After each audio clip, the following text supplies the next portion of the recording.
성경에 기록되어 있는 말씀을 보면 하나님의 백성들에게 하나님은 새 절기를 지킬 것을 말씀을 해요.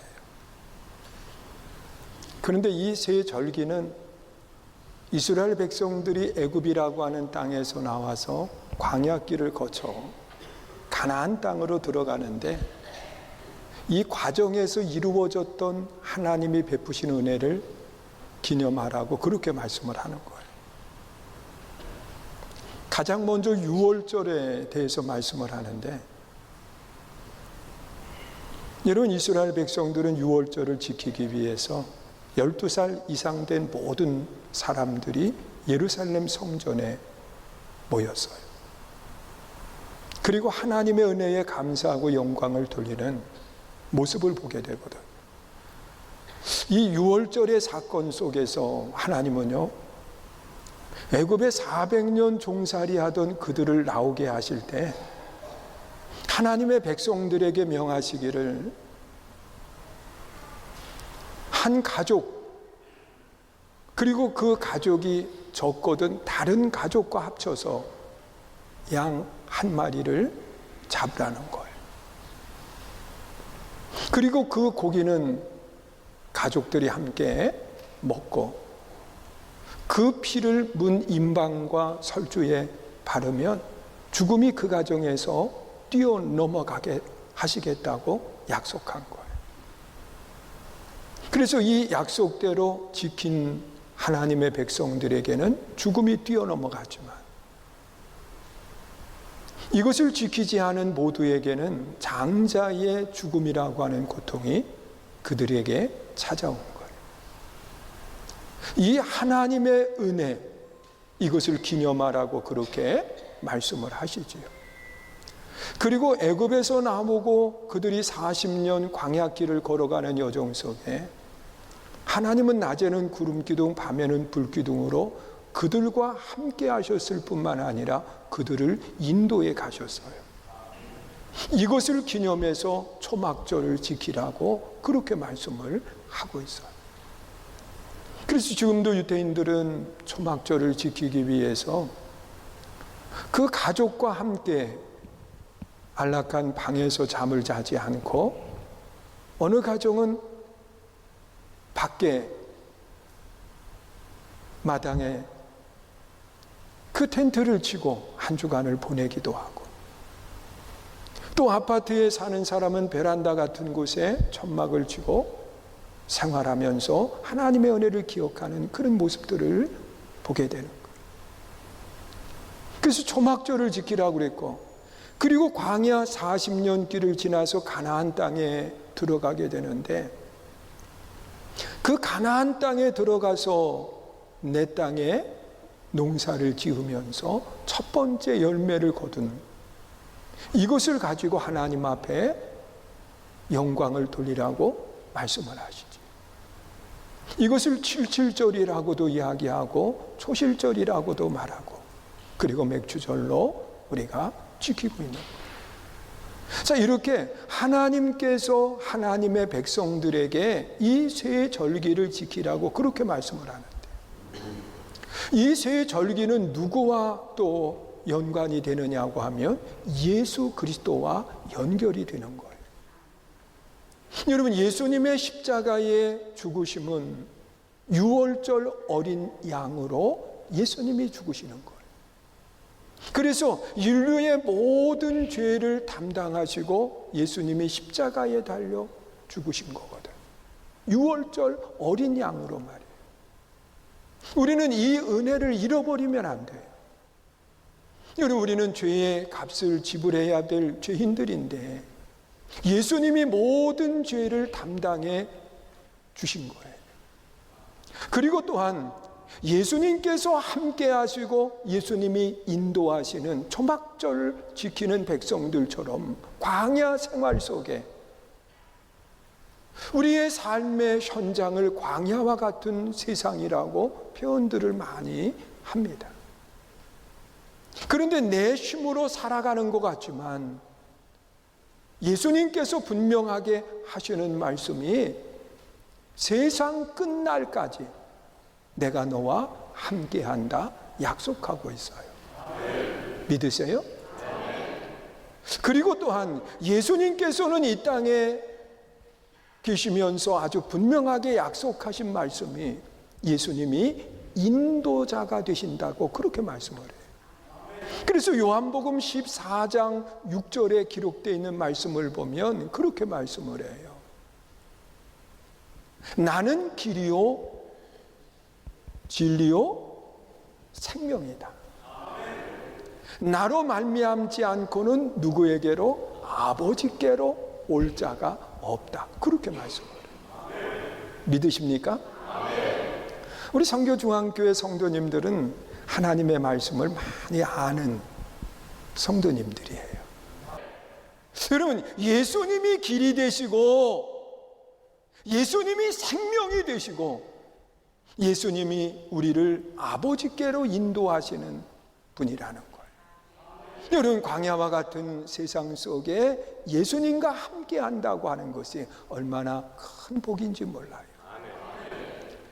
그리고 또한 예수님께서는요, 부활하시고 난 뒤에 승천하시면서 다시 오신다고 약속을 하셨거든요.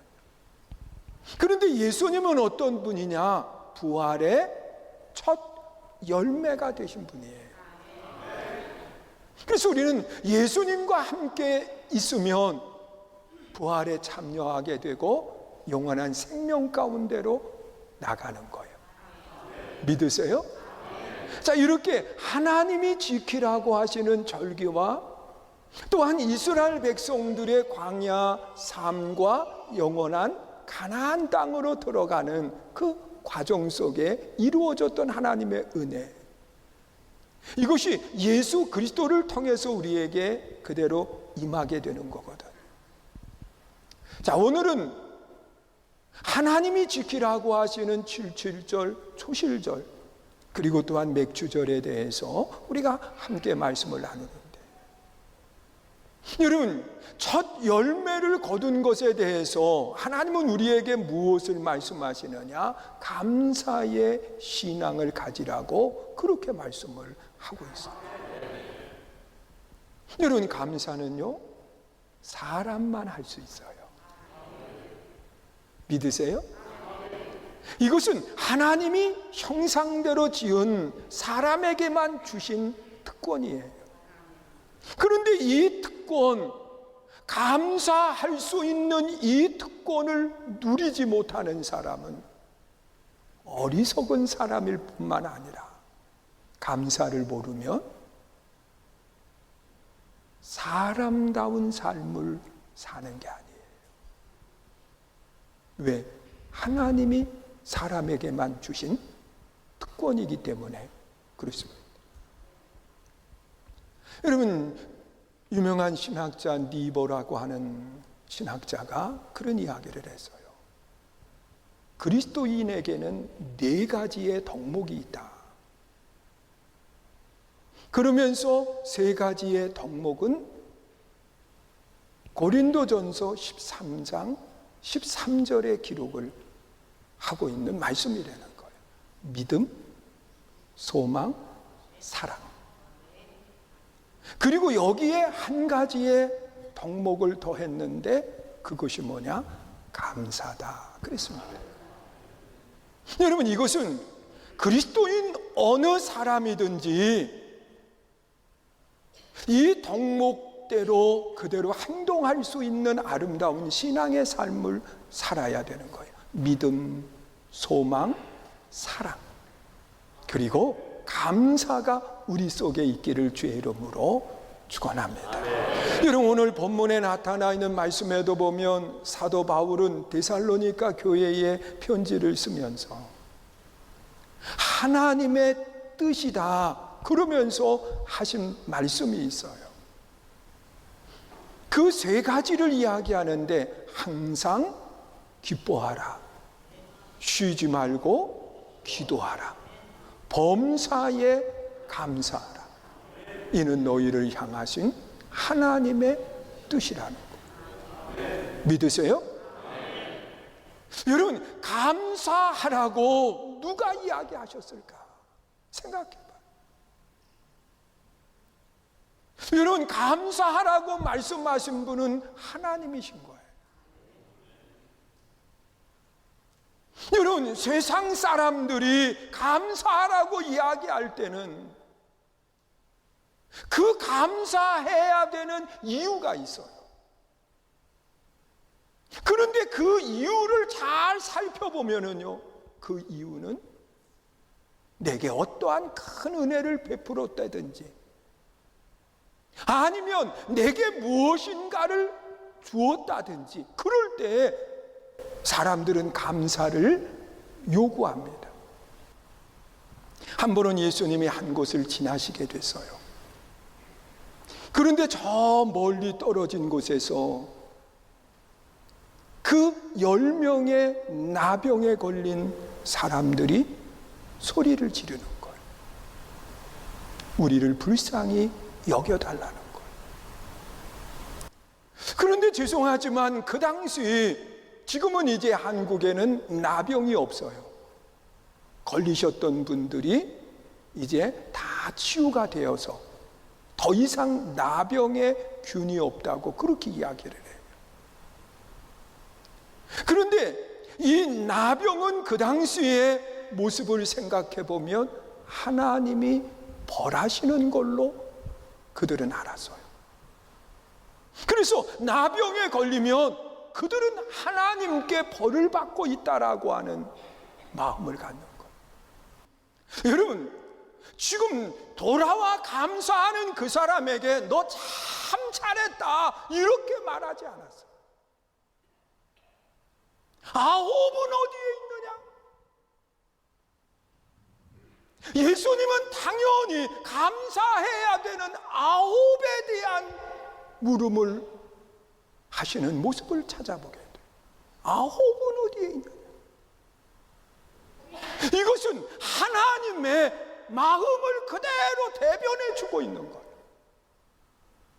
여러분, 하나님은 하나님의 백성들에게 감사하는 마음을 가지고 생활해야 될 것을 말씀을 하는데 세상은 감사하지 않아요. 여러분, 우리가 신앙생활 속에 감사를 누가 하라고 했느냐?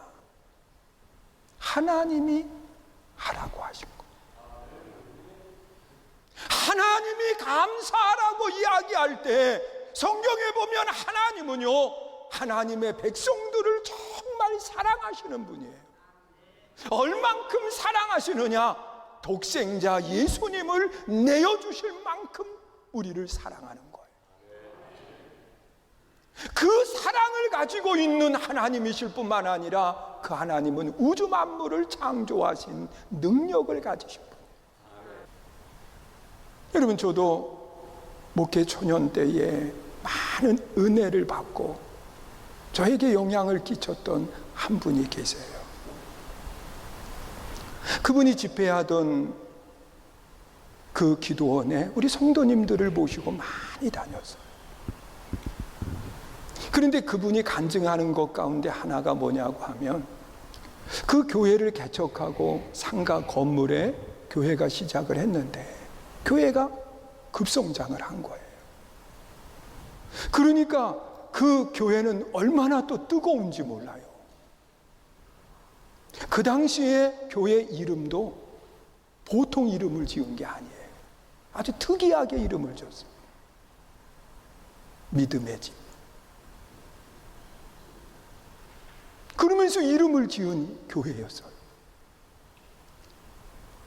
그런데 그분이 하는 간증 속에서 무슨 간증을 하냐고 하면 교회가 급성장하니까 주변에서 민원도 들어가고 그리고 주인이 이 교회와 협상을 하려고 그랬다는 거예요. 몇 대 몇으로. 그런 거 있잖아요. 누구 잘 되면. 그래가지고는 새벽 예배 때 문을 잠가버리고 그래서 밖에 있는 성도님들이 안에를 못 들어온다는 거예요. 그래서 창문을 열어놓고 성경 몇 장 몇 절 그러면 밖에서 성경 찾아서 읽고 그러면서 예배를 드렸다. 그래서 더 이상 여기에서 예배를 드렸을 없다고 생각을 하고 옮기게 됐는데, 그러면서 하나님께서 막히니까 새로운 길을 열어주신 것이 지금의 선한 목자 교회를 건축한 거예요. 물론 과정 속에서는 어려움도 있었지만 그분은 그런 간증을 해요. 하나님이 막은 게 도리어 은혜였다. 여러분, 막히지 않았다고 하면 여기에 멈추어 있을 수밖에 없었지만 하나님께서 막으셨기 때문에 새로운 길로 나아가게 됐다고 말하고 있습니다. 하나님은 모든 일, 지금 우리가 생각하는 이것은 아니라고 생각하는 그 일까지도 하나님은 합력하여 선을 이루게 하시는 놀라운 기적을 이루시는 하나님이었습니다. 그래서 우리는 범사에 감사해야 된다고 그렇게 말씀을 하고 있는 거예요. 사랑하는 성도 여러분, 감사는 누가 하라고 했느냐? 하나님이 하라 하신 거예요. 누가 감사할 수 있느냐? 모두가 하는 게 아니에요. 그리스도 예수 안에 있는 사람이 할 수 있는 거예요. 그러면 우리가 감사하지 못하는 것은요, 내 스스로 나는 그리스도 예수 안에 있다라고 하는 확신을 갖지 못하는 사람이라. 무엇을 감사해야 되느냐? 범사 모든 일을 감사. 왜 모든 일을 감사하느냐고 하면 하나님이 합력하여 선을 이루시는 하나님이기 때문에. 지금은 막히는 것 같지만 막히는 게 아니에요. 저도 2년 가까이 전에 어려운 일을 한번 만나고 난 뒤에 모든 것을 다 내려놓을 수 있었어요. 그리고 난 뒤에 하나님이 새로운 것을 가지고 일하게 하시는데, 그 지난번 금요일 날 감리교 안에서 그 선교사들을 훈련하는 선교소 훈련원을 새로 조직을 했어요. 그래서 외국에 나가 있는 선교사들을 불러들여서 재교육을 시키고, 그리고 그들이 나가서 다시 힘을 내서 선교할 수 있도록 훈련을 시키는 훈련원을 만들자. 그래서 저도 교회 이름이 선교중앙교회니까 선교의 중심이라고 하는 교회가 함께하지 않으면 안 되지 않냐고, 그래서 저를 그 안에 불러줬어요. 그래서 그곳에 함께 참여했는데 다른 것은 다 내려놓았지만 그 선교하는 일만큼은 해야 되겠다고 하는 마음을 가졌는데, 저에게 하나님이 한 가지 직책을 허락해 주셨어요. 그 훈련은 이사장은 감독을 지내신 분이 이사장을 하고, 훈련 원장은 같은 곽씨예요. 베다니 교회 구로 그 위에 있는 베다니 교회 곽조한 목사님이에요. 그리고 이제 부위원장 그래가지고 직책을 맡았는데, 사실은 이 직책은 움켜쥐는, 내가 뭔가 혜택을 받는 직책이 아니라 손을 펴고 선교사들에게 나누어지는 그런 직책인 거예요. 처음에는 거절을 했어요. 그런데 돌아와서 가만히 기도하면서 하나님께서 주는 걸 하라고 그랬는데 땅끝까지 주는 일을 하라고 그랬는데, 그러면서 하나님이 허락하신 일로 믿고 행해야 되겠구나, 이런 마음을 가졌어요. 사랑하는 성도 여러분, 우리는 범사에 감사해야 돼요. 왜? 합력하여 선을 이루시는 하나님이시기 때문에. 우리가 이 사실을 기억하시면서 오늘도 하나님께 영광이 되고 하나님의 기쁨이 되는 좋은 성도들이 되시기를 주의 이름으로 축원합니다. 우리 함께 찬양하고 기도합니다. 하나님 범사에 감사하게 해주시옵소서. 우리 자리에서 일어나서 함께 찬양합니다.